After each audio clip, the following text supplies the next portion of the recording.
The following topic is covered in my book, Beginner's Guide to Aviation. When it comes to aviation, when it comes to weight and balance calculations, what they say is the arm is the distance from the datum line to an item.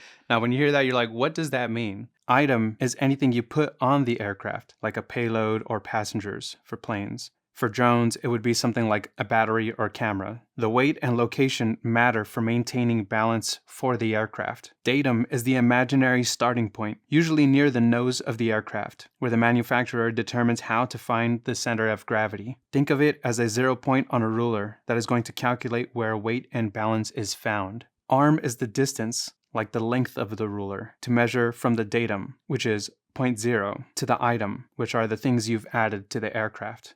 If an aircraft is loaded in a manner that the center of gravity limit has been exceeded, usually that means towards the rear of the aircraft, depending on the design of the aircraft and where its center of gravity is at. If you've passed that limit and you're already in a stalled condition, like exceeding the critical angle of attack, recovering the position back to normal, being able to bring the nose back down, is be a lot more difficult, especially if you have more weight, cargo, whatever it is that you loaded the plane with or the aircraft. It's going to be more difficult to recover the position if you can't drop the nose back down. This is relative to my segment about Bernoulli's principle and angle of attack when an aircraft is in a stalled condition. So the key thing to remember when it comes to datum line, arm, and item is that the datum line is the beginning of the ruler, the arm is the length of the ruler, and the item is anything that's attached to the aircraft that wasn't originally part of the aircraft.